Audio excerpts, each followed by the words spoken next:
Hi friends, welcome back to our channel. അപ്പോൾ എൻ്റെ പുതിയൊരു വീഡിയോയിലേക്ക് എല്ലാവർക്കും സ്വാഗതം. ഇന്ന് നമ്മൾ തയ്യാറാക്കാൻ പോകുന്നത് ചിക്കൻ നഗറ്റ്സ് ആണ് കേട്ടോ. വളരെ പെട്ടെന്ന് ചെയ്തെടുക്കാവുന്നതാണ്, അടിപൊളി ടേസ്റ്റാണ് കേട്ടോ. ഇനിയിപ്പോൾ ഇത് കഴിക്കാനായിട്ട് നമുക്ക് പുറത്തൊന്നും പോകേണ്ട ആവശ്യമില്ല, വളരെ പെട്ടെന്ന് വീട്ടിൽ തന്നെ ചെയ്തെടുക്കാവുന്നതാണ്. അപ്പോൾ നമുക്കതെങ്ങനെ ചെയ്തെടുക്കാൻ നോക്കാം. അതിനായിട്ട് ആദ്യം തന്നെ ഞാനിവിടെ ഒരു 4 സ്ലൈസ് ബ്രെഡ് എടുത്തിട്ടുണ്ട്.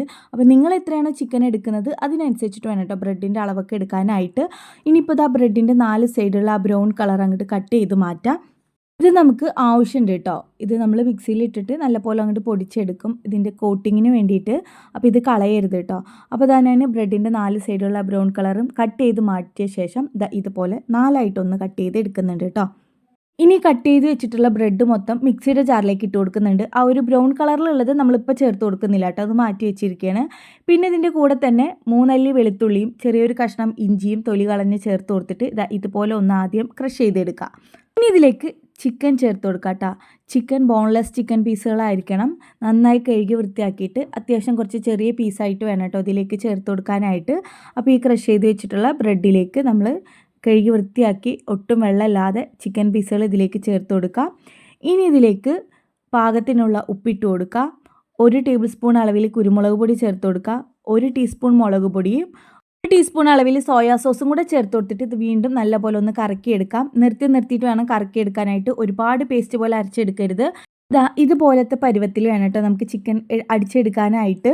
ഇനി ഇതിലേക്ക് നമുക്ക് 1 ടേബിൾ സ്പൂൺ അളവിൽ ഓയിൽ ഒഴിച്ച് കൊടുത്തിട്ട് ഇത് കൈ വെച്ച് നല്ലപോലെ കുഴച്ചെടുക്കണം.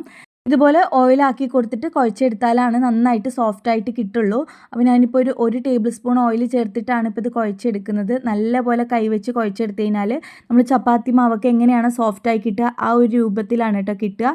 ഇപ്പോൾ അതായത് നല്ലപോലെ സോഫ്റ്റായി വന്നിട്ടുണ്ട്. ഇനി നമുക്ക് കയ്യിലേക്ക് ലേശം ഒന്ന് ഓയിൽ തടവി കൊടുത്തിട്ട് ഇതുപോലെ ഒന്ന് പരത്തിയെടുക്കുക. ഇനി മൊത്തത്തിലൊന്ന് ഒപ്പായി കിട്ടാൻ വേണ്ടിയിട്ട് നമ്മൾ ചപ്പാത്തിയൊക്കെ പരത്തിയെടുക്കുന്ന ഒരു കുഴൽ വെച്ചിട്ട് ഒന്ന് പരത്തി കൊടുക്കുന്നുണ്ട്.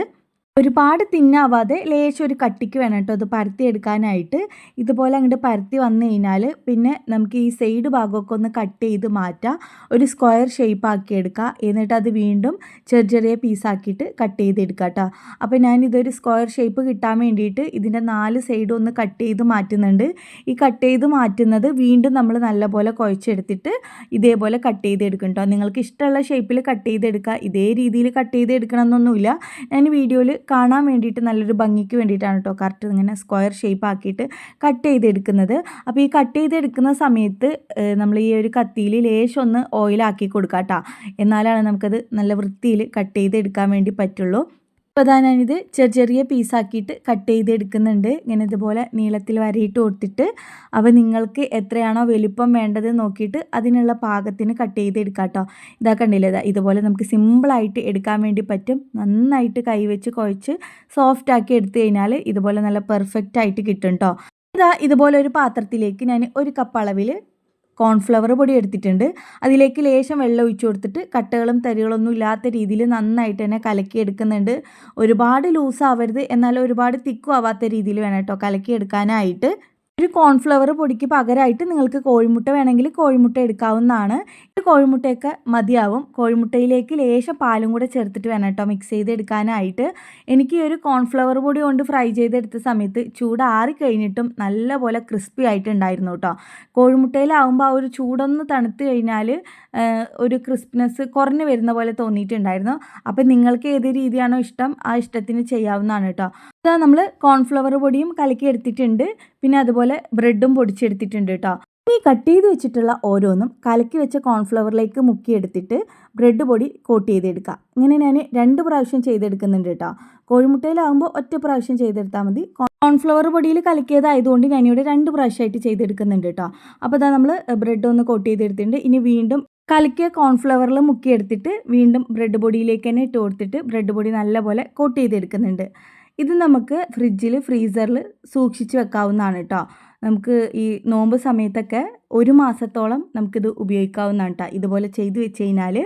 അപ്പോൾ തന്നെ ഞാൻ ബ്രെഡ് പൊടിയിൽ കോട്ട് ചെയ്തിട്ട് നന്നായിട്ട് തന്നെ കൈവച്ചിട്ട് പ്രസ് ചെയ്ത് കൊടുക്കുന്നുണ്ട് കേട്ടോ. എല്ലാ ഭാഗത്തേക്കും ബ്രെഡ് നന്നായിട്ട് തന്നെ കോട്ട് ചെയ്തെടുത്തിട്ടുണ്ട്.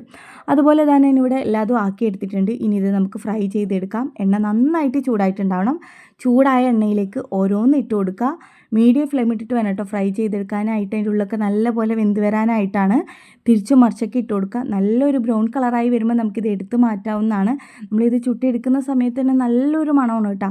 അടിപൊളി ടേസ്റ്റാണ് കഴിക്കാനായിട്ടും. കുറഞ്ഞ ചേരുവകളുണ്ട് വളരെ പെട്ടെന്ന് ചെയ്തെടുക്കാൻ പറ്റുന്ന ഒരു ഐറ്റം കൂടിയാണ്. കുട്ടികൾക്കൊക്കെ വളരെയധികം ഇഷ്ടപ്പെട്ടാണ്. ഓരോ കുട്ടികളുടെയും ഫേവറേറ്റ് ഐറ്റമാണ് കേട്ടോ ഇത്. അപ്പോൾ എന്തായാലും നിങ്ങളിതൊന്ന് ട്രൈ ചെയ്ത് നോക്കുക. അപ്പോൾ അതാ നമ്മുടെ ഒരു ചിക്കൻ നഗറ്റ്സ് ഇവിടെ റെഡി ആയിക്കൊണ്ടിരിക്കുന്നുണ്ട്. തിരിച്ചും മറിച്ചൊക്കെ ഇട്ട് കൊടുത്തിട്ട് നല്ലൊരു ബ്രൗൺ കളറായി വന്ന് തുടങ്ങിയിട്ടുണ്ട്.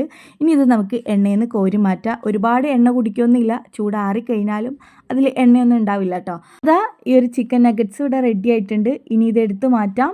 ബാക്കിയുള്ളതും ഇതുപോലെ തന്നെ ചുട്ടെടുക്കാം. അപ്പോൾ ഇതാ ചിക്കൻ നഗറ്റ്സ് ഉണ്ടാക്കാൻ ഇത്രയേ ഉള്ളൂ കേട്ടോ പണി. എന്തായാലും ഒന്ന് ട്രൈ ചെയ്ത് നോക്കുക. വീഡിയോ ഇഷ്ടപ്പെട്ടാൽ ലൈക്ക് ചെയ്യുക, ഷെയർ ചെയ്യുക, കമൻറ്റ് ചെയ്യുക. ചാനൽ ഇഷ്ടപ്പെടുകയാണെങ്കിൽ ചാനൽ ഒന്ന് സബ്സ്ക്രൈബ് ചെയ്ത് സപ്പോർട്ട് ചെയ്യുക. Thanks for watching my video.